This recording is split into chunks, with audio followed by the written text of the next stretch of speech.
Warahmatullahi wabarakatuh. Halo semua, kembali lagi dengan aku Aliriza Zalika Kumala Putri. Aku berasal dari Universitas Diponegoro dengan prodi Teknologi Rekayasa Otomasi dengan NIM 40040325650105. Pada kali ini aku akan melanjutkan penjelasan mengenai bahasa C++ dalam algoritma dan pemrograman, yang dimana aku akan membahas if else dan logika boolean, looping for, while, do while, dan iterasi array, latihan program rata-rata nilai dan tabel perkalian. Kemudian ada perbedaan parameter by copy dan by reference. Kemudian ada prototype, fungsi dengan contoh. Kemudian ada pemisahan berkas titik HPP dan CPP. Kemudian ada program modular sederhana. Yang pertama-tama aku akan membahas if else dan logika boolean. Bisa kita lihat di layar. Dalam C++, percabangan digunakan untuk mengarahkan alur program berdasarkan kondisi tertentu. Struktur if else mengevaluasi kondisi secara berurutan, dimulai dari yang paling spesifik hingga yang paling umum, dan berhenti begitu menemukan kondisi yang terpenuhi. Sementara itu, ekspresi perbandingan seperti skor lebih dari sama dengan 60 menghasilkan nilai boolean true atau false yang bisa disimpan dalam variabel bertipe bool yang digunakan berulang atau ditampilkan dengan lebih rapi. Yang di sini ada contohnya seperti ini. Di mana bagian pertama ini itu untuk menentukan nilai huruf berdasarkan skor. Dengan urutan penting, yang dimana kondisinya itu lebih dari sama dengan 90 harus di atas lebih dari sama dengan 75. Karena kalau enggak, skor 95 malah akan salah diklasifikasikan sebagai B. Sementara itu, variabel lulus menyimpan hasil perbandingan skor lebih dari sama dengan 60, lalu operator ternary lulus tanda tanya ya titik 2 tidak digunakan untuk menampilkan status kelulusan secara ringkas tanpa tambahan if. Kemudian yang kedua ada looping, for, while, do while, dan iterasi array. C++ menyediakan 3 jenis perulangan, for, while, dan do while. Ketiganya bisa digunakan untuk menelusuri elemen array, tapi masing-masing punya karakteristik berbeda. Loop for paling cocok saat jumlah pengulangan sudah diketahui. Loop while memeriksa kondisi di awal, jadi mungkin tidak dijalankan sama sekali. Sedangkan do while menjalankan blok kode minimal sekali karena pengecekan dilakukan di akhir. Namun semua jenis loop tetap mengakses elemen array dengan cara yang sama, yaitu melalui indeks ARRI. Nah, ini. Contoh kodenya yang ini. Kemudian aku akan bahas. Nah, di sini di ketiga blok ini menghasilkan output yang sama. Isi dari array yang ARR ini berukuran 5, tapi caranya berbeda. For paling diringkas karena inisialisasi, kondisi, dan increment ditulis dalam satu baris. While memerlukan inisialisasi di luar dan increment manual sehingga rentan lupa kenaikan variabel. Nah, do while ini memastikan setidaknya satu elemen dicetak bahkan jika kondisi awal salah. Meski di sini tidak terjadi karena J sama dengan 0 dan J kurang dari 5 itu benar. Yang ini. Kemudian kita lanjut ke yang ketiga, yaitu latihan program rata-rata nilai dan tabel perkalian. 2 program latihan ini memperkuat pemahaman tentang loop dan struktur input-output. Program pertama menghitung rata-rata nilai. Ya, di sini pengguna memasukkan jumlah data, lalu setiap nilai dibaca dalam loop dan diakumulasikan ke variabel total. Setelah selesai, rata-rata dihitung dengan membagi total dengan jumlah data. Program kedua mencetak tabel berkalian menggunakan nested loop, loop luar mengatur baris, loop dalam mengatur kolom, dan setiap sel berisi hasil perkalian baris dikali kolom. Contoh kodenya seperti ini. Nah, variabel total dibuat bertipe double agar hasil rata-rata tetap presisi. Misalnya 87,6 bukan 87 doang ya. Loop dimulai dari 1 agar teks nilai ke-1 terasa alami bagi pengguna. Kemudian yang kedua ini ada tabel perkalian. Contoh kodenya seperti ini, dan penjelasannya itu karakter garis miring T ini tab digunakan agar kolom angka rapi berjajar. Setiap baris diakhiri NL agar pindah ke baris berikutnya. Misalnya jika N sama dengan 3, hasilnya adalah tabel 3 kali 3. Kayak 1, 2, 3, terus bawahnya ada 2, 4, 6, kemudian bawahnya ada 3, 6, 9. Kemudian nanti kita coba untuk merunning kodenya yang sudah aku tampilkan di sini. Selanjutnya ada perbedaan parameter by copy dan by reference. Yang pertama ini aku membahas saat memanggil fungsi, C++ memungkinkan parameter diteruskan dalam dua cara, by copy atau by reference. Jika dilewatkan by copy, fungsi menerima salinan nilai sehingga perubahan di dalam fungsi tidak memengaruhi variabel asli.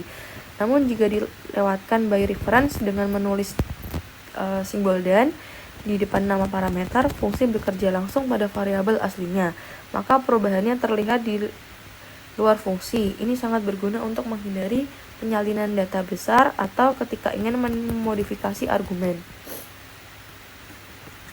Nah, contohnya seperti ini, contoh kodenya. Nah, penjelasannya ini kan awalnya kan X sama dengan 5.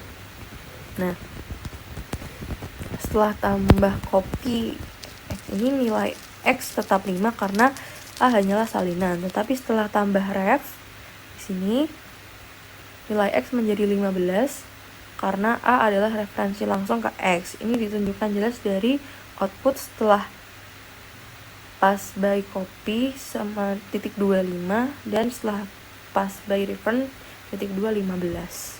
Seperti itu. Kemudian ada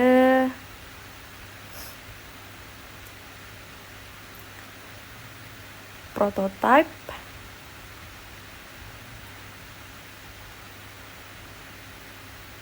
Fungsi dengan contoh. Prototipe fungsi adalah deklarasi tanda tangan fungsi, nama, tipe parameter, dan tipe kembalian tanpa isi tubuhnya. Fungsinya agar compiler tahu bahwa fungsi tersebut ada, sehingga bisa dipanggil sebelum definisinya muncul. Prototipe biasanya ditempatkan di atas main atau di file header jika programnya besar. Nah, sudah ada ininya, contoh kodenya. Tanpa prototype in kali ini, compilernya akan error saat menemukan kali XY di main-nya. Karena belum tahu fungsi itu, sehingga prototype-nya itu seperti janji bahwa fungsi tersebut akan didefinisikan nanti, bisa di bawah atau di file lain. Kemudian yang keenam ada pemisahan berkas .hpp dan .cpp. Dalam proyek C++ yang lebih besar, kode biasanya dipisah menjadi file header .hpp dan file implementasi .cpp.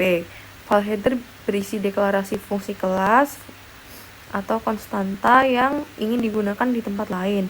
File .cpp berisi definisi atau implementasi sebenarnya dengan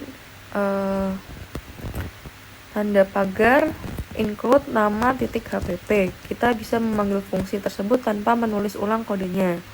Contohnya di sini. Nah, ini ada penjelasannya.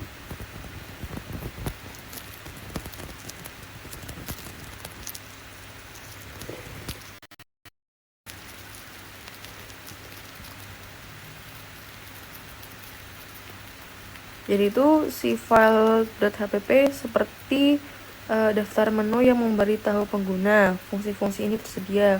Kalau file cpp ini adalah dapurnya. Ibaratnya itu seperti itu teman-teman, tempat logika sebenarnya dijalankan. Ini membuat kode lebih modular, mudah diuji, dan menghindari duplikasi. Jadi singkatnya seperti itu untuk penjelasan target si PP. Kemudian kita lanjut ke yang terakhir, yaitu program modular sederhana. Contoh aplikasi nyata dari pemisahan fungsi adalah program kalkulator berbasis menu. Fungsi main hanya mengatur alur, menampilkan menu, menerima input pengguna, lalu memanggil fungsi aritmatika sesuai pilihan. Logika operasi disimpan di fungsi terpisah, tambah, koma kurung, sehingga kode utama tetap bersih dan mudah dikembangkan. Yang dimana contohnya itu seperti ini. Nanti bakal kita coba running di VS Code, di VS Code ini. Penjelasannya, kita bisa perhatikan di bagian mainnya ini, tidak tahu cara menjumlahkan atau mengurangkan. Ia hanya tahu kapan memanggil fungsi tersebut. Ini prinsip penting dalam rekayasa perangkat lunak, yang dimana itu namanya pemisahan tanggung jawab. Jika nanti ingin menambah operasi perkalian, cukup tambah fungsi kali dalam buka kurung, tutup kurung, di file terpisah, dan satu cabang else if di main tanpa mengganggu logika lain.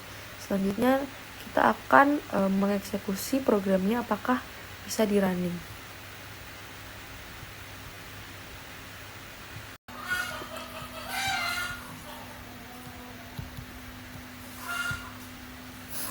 Oke, selanjutnya kita bahas lagi di bagian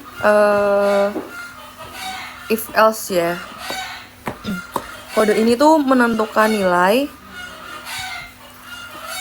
huruf berdasarkan skor. Kondisi dicek dari yang tertinggi. Dari sini, dari lebih dari sama dengan 90 ke terendah agar tidak tumpang tindih. Misalnya skor 85 tidak salah masuk A karena lebih dari sama dengan 90 salah, lalu cocok dengan lebih dari sama dengan 75. Baris terakhir menyimpan hasil perbandingan skor ke variabel lulus bertipe bool. Lalu operator ternary yang bagian lulus ya tidak ini digunakan untuk menampilkan teks ya jika lulus bernilai true dan tidak jika false. Kemudian ini bisa kita running. Masukkan nilai. Misal kita masukin 80. Nah, grade-nya akan muncul B dan status lulusnya ya. Jadi seperti itu output dari program ini. Kemudian kita lanjut ke yang kedua. Jadi ketiganya ini for, while, do while ini mencetak isi array atau ARR sebanyak 5 elemen, tetapi dengan pendekatan berbeda. Yang for ini semua control loop inisialisasi I sama dengan 0. Kondisinya I kurang dari 15 dan increment I++ berada dalam satu baris, yang dimana paling cocok jika jumlah iterasi diketahui. Kalau while ini inisialisasi I sama dengan 0 di luar dan increment manual di dalam. Jika lupa I++ loop berjalan terus. Kemudian do while ini blok kodenya dijalankan dulu baru dicek kondisi. Artinya meski J awalnya lebih dari 5 ini, elemennya tetap dicetak sekali. Di kasus ini karena J-nya sama dengan 0, hasilnya sama dengan for dan while.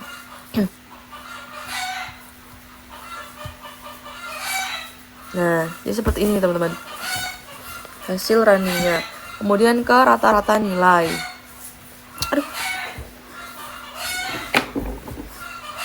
Program pertama ini tuh meminta jumlah data n lalu membaca n buah nilai dalam loop. Setiap nilai dimasukkan ke variabel x lalu ditambahkan ke total karena total bertipe double. Hasil pembagian total dibagi n tetap presisi, misalnya 87,6 bukan 87.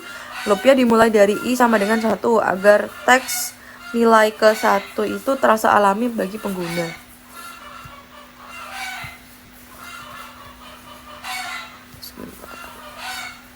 Jumlah nilainya, misalnya kita mau masukin 4 nilai. Kemudian nilai yang pertama kita masukkan 90, 85, 75 dan 88. Nah, rata-ratanya di 84,5. Karena dia pakainya double, makanya dia hasilnya desimal seperti itu. Kemudian kita pakai ke tabel perkalian. Kenapa ini?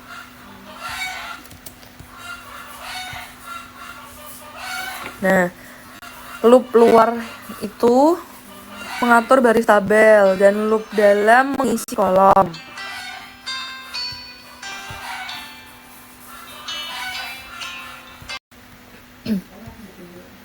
Selanjutnya ke yang latihan tabel perkalian.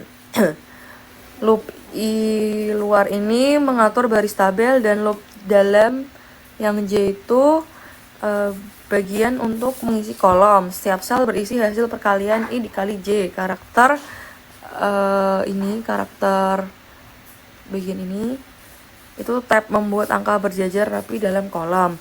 Setelah satu baris selesai, J-nya habis, NL-nya digunakan untuk pindah ke baris berikutnya. Jika N sama dengan 3, outputnya berupa tabel 3 kali 3 dengan hasil perkalian 1 sampai 3. Mari kita coba.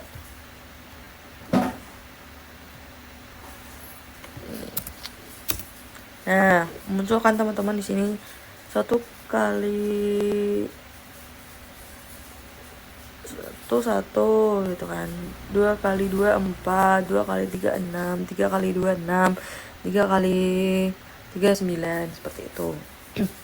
Kemudian kita ke parameter.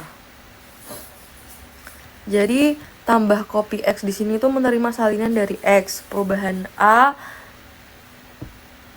itu sama dengan 10 hanya berlaku di dalam fungsi, nilai X-nya tetap 5. Kalau tambah ref-nya ini menerima referensi ke X karena dan A itu maka A plus sama dengan 10 benar-benar mengubah X menjadi 15. Kita coba cek outputnya apakah benar. Nah, sudah sesuai. Setelah pass by copy-nya sama dengan 5, setelah pass by referensinya sama dengan 15. Kemudian kita ke prototype fungsi.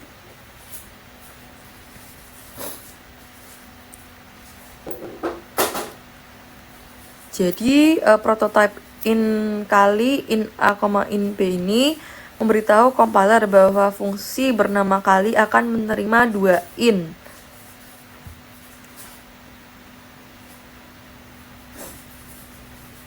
Dan mengembalikan in. Ini memungkinkan pemanggilan kali X, Y di bagian mainnya. Sebelum definisi fungsinya muncul, tanpa prototype, compiler akan error karena belum tahu fungsi itu ada. Kemudian kita lanjut ke pemisahan HPP dan CPP ya.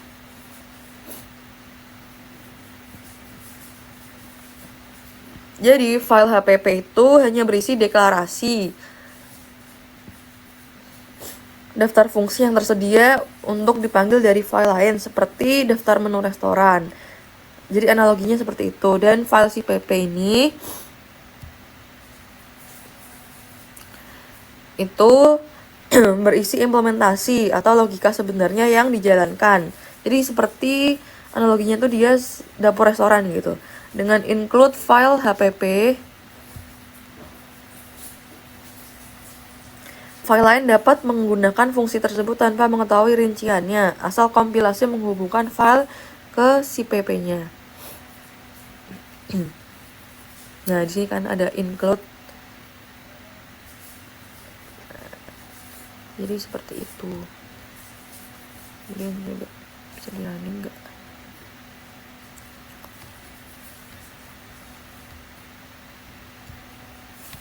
Kemudian program modular sederhana.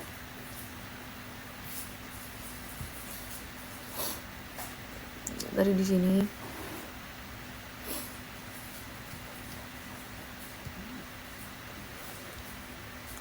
Jadi fungsi main ini nggak hanya melakukan perhitungan langsung, tapi dia tuh menampilkan menu, menerima input pengguna, memanggil fungsi tambah atau kurang sesuai pilihan.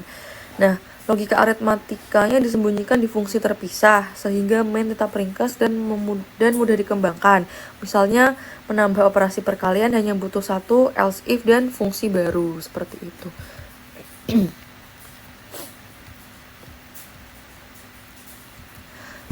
Baik, sekian penjelasan aku pada video kali ini. Terima kasih sudah menonton. Aku mohon maaf karena masih banyak kurangnya. Di sini aku juga masih sama-sama belajar. Sekian dari aku. Terima kasih sudah menonton. Wassalamualaikum warahmatullahi wabarakatuh.